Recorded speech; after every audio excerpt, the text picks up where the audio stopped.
Bonjour, je m'appelle Fabrice Duels, je suis cinéaste et j'ai fait un film qui s'inspire librement et partiellement de l'affaire Dutroux.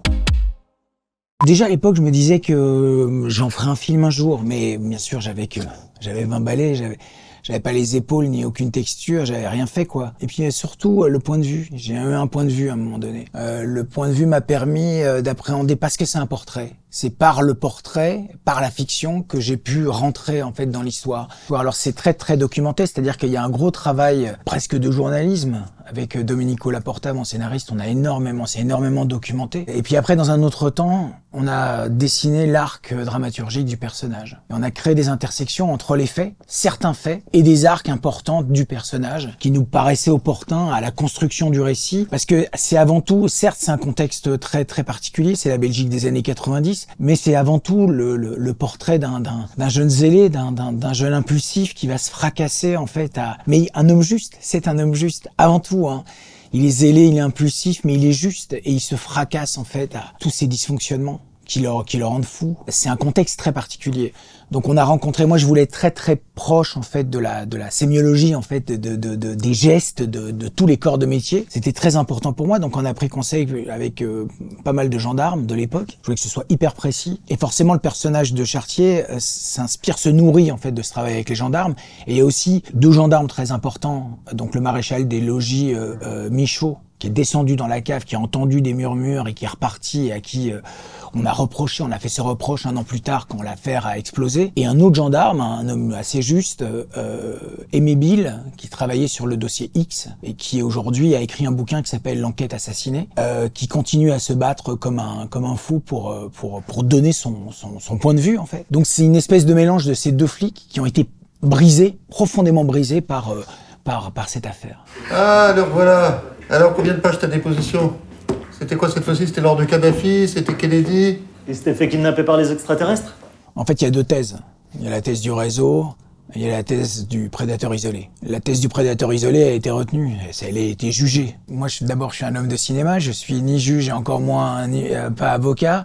Par contre, je sais que la thèse officielle, si je devais en faire un film, ça ferait un terrible film. Donc la thèse du réseau, en tout cas de fait, il y a réseau puisqu'il y a au moins 3 personnes, donc c'est réseau. Maintenant, on ne sait pas jusqu'où il va ce réseau. Cette décision de justice, personne ne la remet en cause. Donc c'est un peu compliqué. Les gens veulent pas revenir en arrière. Moi, je pense que c'est un trauma belge qu'on a enfui, qui ne fait pas avancer en tant que société. C'est-à-dire que tous les traumas, à un moment donné, on doit en définir les responsabilités. Dans le meilleur des cas, juger les responsables et puis pouvoir avancer. C'est ça, faire société. Et je pense qu'il y a une colère qui continue à gronder, une colère populaire qui gronde. Parce qu'il y a une justice qui a été volée. Il y a un déni de justice terrible. Encore une fois, moi, je vais rester à ma place, hein. Mais j'ai voulu, avec ce film, en tout cas, même basculer un petit peu dans l'Uchronie, donc réinventer une fin. Non pas parce que c'est un vigilante, c'est pas du tout un film de vigilante, c'est pas un film de vengeance que j'ai fait. Hein. C'est un film, au contraire, qui cherche absolument pas à diviser, qui cherche à soigner. Soigner par le biais de la fiction, par la conviction et la foi du cinéma et la foi en la fiction. La fiction qui peut soigner, qui permet la catharsis, en fait. Je fais rien de nouveau, hein. T'as rien entendu? Vous avez ignoré le cadre de la perquisition. Je les ai entendus, je suis pas fou. À partir du moment où je bascule du point de vue d'un jeune gendarme, je n'évoque pas, bien sûr, les victimes, elles sont là, elles font partie elles font partie de l'histoire, évidemment, mais ce n'est pas mon propos. Mon propos, c'est Paul Chartier qui représente un corpus populaire, qui est indigné, qui est impuissant face à l'indicible, en fait. Mais l'indicible à tous les niveaux. Il y a deux questions qui ont traversé, en fait, toute la préparation de ce film, de l'écriture à la fin du montage. C'est la question de la justice. Que peut faire un honnête homme dans une société où la justice faillit? Et la question du mal. Qu'est-ce que c'est le mal, en fait? Est-ce que c'est 3-4 dégénérés qui font des trucs à des gamines dans des caves dégueulasses? Ou alors c'est la guerre des polices, le déni d'information, la rétention d'information, la corruption? C'est quoi, en fait? Comment il se propage, le mal? Quelle forme il a?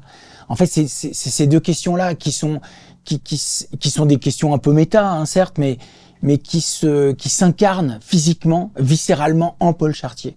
Parce que Paul Chartier, pour moi, c'est le bras armé populaire qui veut une justice Mais l'État est incapable de la rendre, cette justice. Au plus j'avance en âge, au moins j'ai de certitude sur les choses. Hein. Vraiment, j'en ai de moins en moins. Par contre, j'ai une conviction, c'est que la nature des hommes est ainsi faite que ce genre d'histoire, ça va se reproduire. Et que la seule chose qui peut nous éloigner de notre propre barbarie, en fait, c'est une justice qui fonctionne. Une justice qui rend la justice, qui fonctionne. C'est la seule chose qui nous préserve de nous-mêmes, en fait, sur ce genre d'histoire. Et là, c'est un cas édifiant où la justice n'a pas été là.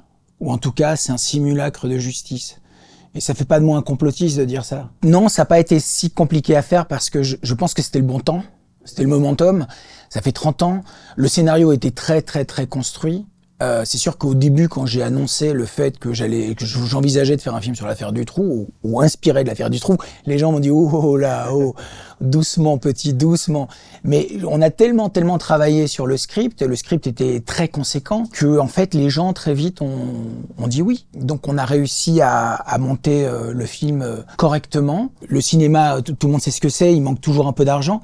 Mais ça nous a permis de faire des choix, d'être plus inventifs, de tout tourner à Charleroi. Ce que je voulais vraiment faire, c'était tourner vraiment dans la région qui, à mon avis, a le plus souffert de cette affaire. Quand on pense que Charleroi était au milieu du 19e siècle, la deuxième ville la plus riche du monde, et voir ce qu'il en reste aujourd'hui, c'est assez édifiant. Je voulais modestement leur rendre un peu d'intégrité avec ce film. Donc je crois qu'il était vraiment important et nécessaire de faire ce film. Après, les gens jugeront sur pièce, hein. Mais je pense que c'est important que nous, qui racontons des histoires, qui mettons en scène des histoires, de regarder l'histoire de manière frontale. Enfin, en tout cas, j'ai envie de sujets qui me dépassent complètement. J'ai plus envie forcément de parler de moi comme j'ai pu le faire dans mes premiers films. Et aujourd'hui, je cherche des sujets qui me dépassent complètement. Colmini